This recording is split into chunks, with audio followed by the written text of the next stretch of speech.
All right, I'll have you do all the introductions here, Jim. Jim Zecca has made his way in. Who are you? Grab that mic. Could you right there, that one? Who are you representing today, by the way? We are representing ourselves as candidates. All right. Is it No Hospital Downtown Party, or is it just as candidates? No, this is just the candidates that signed the pledge. And the pledge is what? I'll let Jeff read it. I'm looking at this. Yeah, I'll read it, I guess. Okay. And then I've got another question. This is out of here. like the Gingrich era. You've signed a pledge here. We signed a pledge. Yes. And so it says, candidate pledge. We, the undersigned candidates, support 8-year term limits as overwhelmingly approved by Utica voters in the 1992 public referendum. If term limits are changed, we hereby pledge to call for a public referendum after we are elected. Signed this 6th day of October 2017 at Utica City Hall. Let me ask you a question. And as we know, it was changed by the mayor. It was changed by the mayor. Friday afternoon he signed. All the people in this photo signed this? Where'd All you the get this people photo? in the photo? Yeah, like Jackie Izzo, Rowan DeStito, Joe Griffo. No, they just wanted to make it a point that the mayor was with that group. Well, what do you mean they wanted to make it a point? Who's they? Well, You or the people who signed it? No. Who made the poster?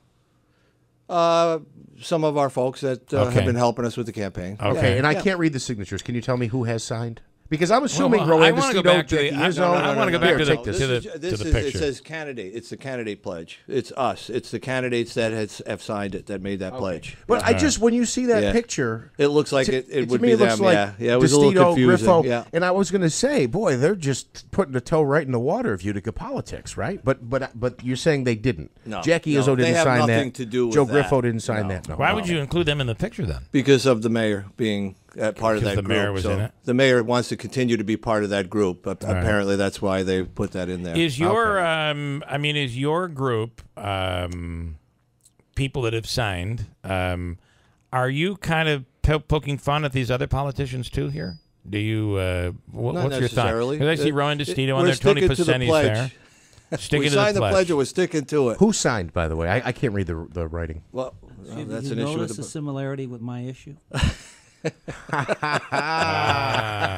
Board of Elections. I don't know if they'd accept those signatures. Lou, that was good. That was very good. You are good, Lou. Touche. Yes, very nice. So who did sign? Tell me who signed. You signed, I'm sure. The three of us here. Well, I'll let everybody introduce Bob DeSanctis, and I did sign it. Council candidate for South Utica Ward 3. Mm-hmm. And Lou, good morning. Poccia, Common Council candidate, Ward 1. Lou, you're a funny one sometimes. You say some funny things. That was a good line here this morning. You're right. Yeah. How can you read the signature? You can't.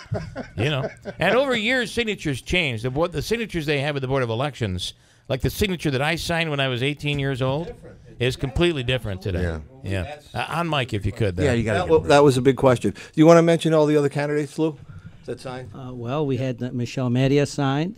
And she's running for? She's running council at large. She's the Republican candidate. Mr. Jim Zecca signed. He's Republican council at large. Bob DeSanctis signed. He's South Utica. I signed. Terry Nichols signed. He's candidate for Cornhill 5th Ward. Was that it? Oh, that's 5. And 1, 2, 3, 4, 5, 6. This looks like 6 signatures. Anyway, I have to say that Joe Marino was on this morning. He has said the same thing, that he would he's going to try to introduce something to put it back on the ballot or to reverse the. You think he should sign? Yeah, absolutely. And Bob DeSanctis, are you along with the as a candidate? Are you someone that believes the hospital should not go downtown? I believe the hospital right now, there's still a lot of unanswered questions, and the math is really fuzzy. Nobody's been able to articulate the math. But you're not committing to say it shouldn't go downtown at this point? Well, I believe it. With the facts that I know right now, I would say that it should not go downtown. Okay. And what facts are they? What is the deciding factor for you? Well, just that the financial numbers don't work out. By the time you procure all those properties, move those people out, the cost of the garage over 30 years, the loss of tax revenue. Procuring the properties, getting those people out, that's all, as we understand it, a cost that would be taken on by the hospital group. Yeah, not taxpayers. Also, they put out a document showing the numbers that at the end of the day show that there would be an increase in sales tax revenue and tax revenue, property tax revenue. So you're saying you disagree with their numbers? Well, their numbers are based on a couple of new medical facilities, projections, pro forma numbers. With assessments of those two buildings at several $1 million, that would create quite a bit of sales tax, or property tax. But there's no firm commitment that anyone would build those buildings at this point. And Jim, if you could grab the, I know you want to that subject, and I know you're gonna question me on this. I was out all afternoon, yesterday afternoon, in North Utica, knocking on doors. Didn't want to influence what they had to say about the issues, but asked them, what are your issues? 2 issues. Once again, the hospital and the situation with the mayor doing what he did with the term limits. Don't you think the term limits is a better issue for you? Because I haven't talked to anybody who's saying, who would come up when you talk about term limits, it would say, I'm against those term limits, or I think the city did the right thing by expanding or extending these term limits. Whereas the hospital issue is there's a bit of a civil war going on the hospital. But term limits, most everybody seems to agree this doesn't look right. No, it's not right. But I marry the two together. It's the same issue. People's voices are not being heard. Did I not tell you? I think I warned this was going to happen. And it's absolutely true. It is the voice of the people are being squashed by this issue from the petition drive itself. And I'm going to have Bob give you a little story about his situation with this petition. Right. But the petition clearly says on the top, when people were signing it, being enacted by the people of the city of Utica, which would lead you to believe, and I'll let Bob explain that, what this petition meant. Okay, Bob? Yes, I did in fact sign the petition in the spring, and I was under the impression that it would be going to, the only way it could be changed was to go to referendum. Oh, is it? So it would be a vote. And you would have been for that if it had gone to a vote, let the people decide. I was ready to have a debate and see what...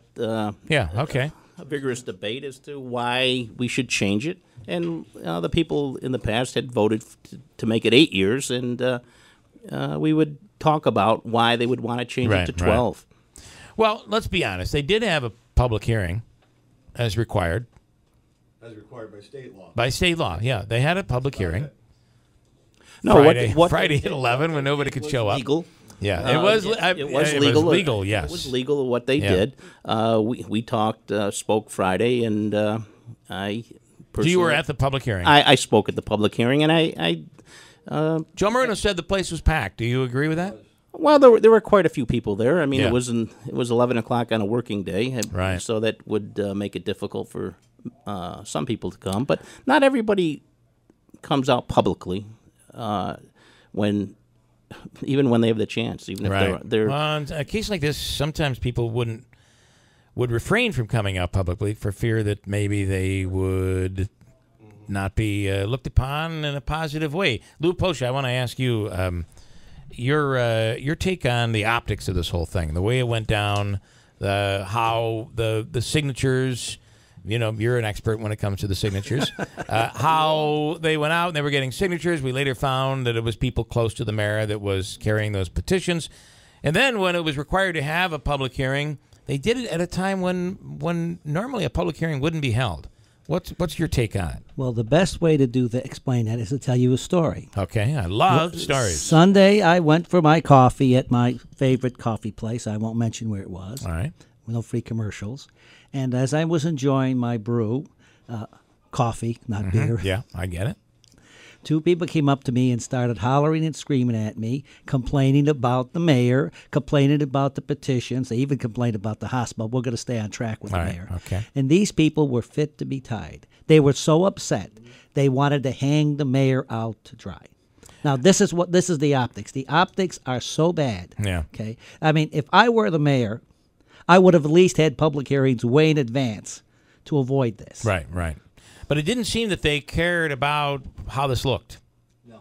At all. It didn't seem like anybody cared much about that. Not everybody is aware of the details of the law. And well, when I'm saying that people didn't care, I'm talking about the mayor. The mayor didn't seem to be bothered that this looks like it's being pushed through. It just didn't look good and might not help him down the road when he does run for re-election. It seems like he didn't care. On mic there, Jim. I know it's not going to help the 5 that voted in favor of it as well. I mean, they were in cahoots with the mayor on this right from the get-go. I mean, we were at the council meeting when they were in the caucus room.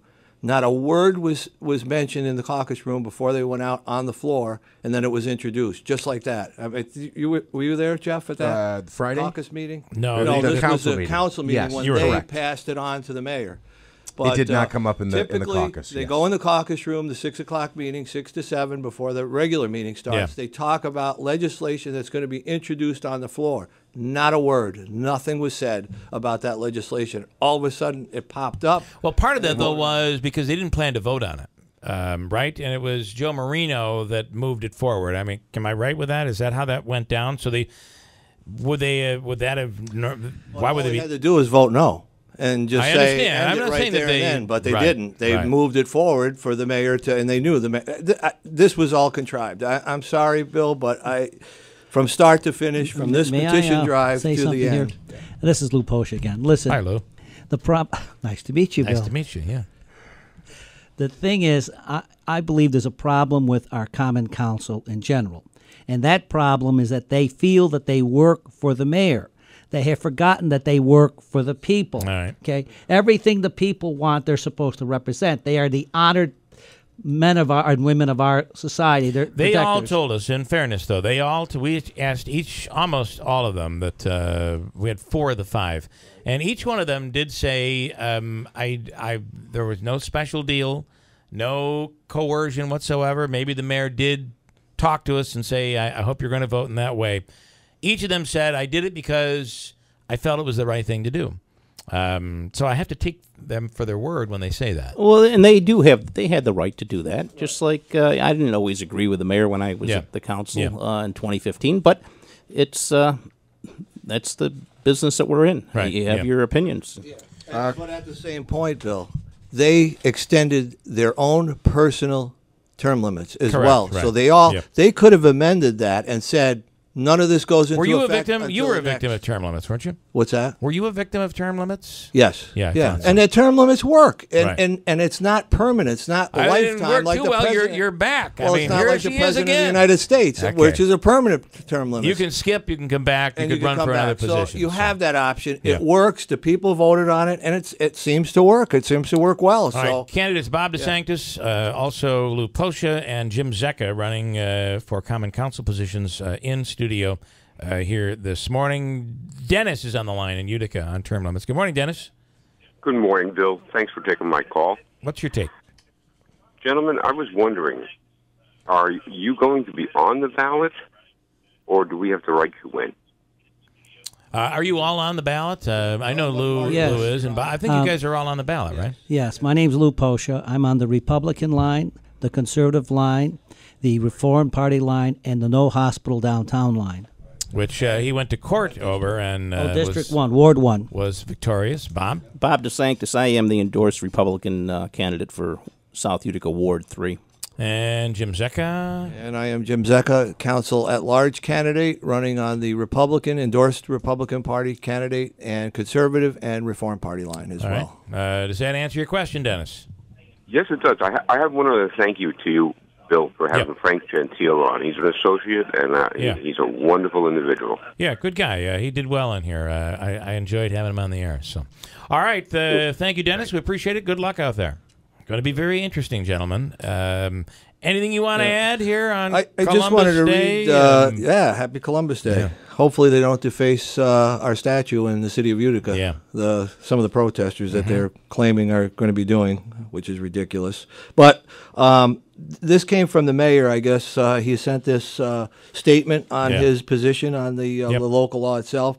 And he said that approximately 1,200 signatures were gathered in support of this change. And that was one of the reasons why he supported moving this forward. Well, again, this whole petition drive you feel that a lot of the petition that the people signed, as Bob said when he signed, he thought he was signing to see this as something that would be a referendum. Yeah, absolutely. And I think if you talk to folks that did sign this, they're going to say the same thing. And it says it right on the top, being enacted by the people of the city of Utica, right on the top. Okay, so at the end of the day, people can vote with their, they can get to vote when they cast their vote coming up in November, right? Right. Yeah. And even when the mayor runs, which his term will be 2019. 19. Yeah. So again, if we are elected, we made the pledge we would bring this back for a public referendum. It could change, and the mayor could be term limited out because his term doesn't end until 2019. And finally, anything new on Chief Brooks? Nothing. We actually Chief Brooks was at a couple of the meetings as well. Do you think he'll be a factor for some people? I imagine he would be come election day. Yeah, I'd like to. I would support Chief Brooks, and if he doesn't come back to his position, that what I'm saying is that he would be a factor for people who voted for the extension of the term limits, and the fact that there's this rift between the mayor and Chief Brooks. So I agree. People have mentioned think the mayor's doing a good job. I'm not being facetious. As far as the development in the city, in certain cases, yes, but this seems to override everything, and he's really ruining his reputation. I feel doing what he's done with this issue and other issues, and signing that MOA was absolutely wrong without it going before the Common Council. Let me mention something. I filed a FOIL request. This is Lou Poccia again. Yeah. Hello, Lou. Hello, Bill. We should stop meeting like this. Okay, go ahead. I filed a FOIL request to get a copy of the MOA that the mayor signed with the county executive. It was supposed to be given to me on or about September 20. It was not given to me. I went to the city clerk's office, the legislation department, and they told me, well, it's being held up at the law department. So that's the problem. Okay, well, they're not giving it to me. Let me tell you this. Or they are giving it to me. And comment on this. The OD, the Observer, they might be. The Observer, they like to give it to you. The Observer Dispatch did a pretty big piece that finally came to the conclusion that this MOA that was signed by the mayor is non-binding. And the council is going to have to vote on it. So, Jim, he signed this. It's basically signed an agreement of intent. So, did he really do anything wrong there? It's not a memorandum of understanding. There's memorandums of understanding, which is intent. This is a memorandum of agreement. Everybody told us in the beginning this was going to be somewhat binding. We've heard non-binding, we've heard binding, and now we're being told that it's non-binding all over again. Well, then who's going to make the decisions and when? The council is going to have to vote on it. Well, I think and it won't come until after Election Day, which would be my guess. Right. Well, again, this is a major expenditure. The people need to be involved in this decision. Right. There are other good options, and they're being ignored. All right, gentlemen, thank you so much. Bob, Lou, and Jim, we appreciate it. Good luck, guys. Thank you, Bill. Thank you, Jim. All right, and that'll do it for us. We are out of here. Back tomorrow morning. Enjoy the rest of your day.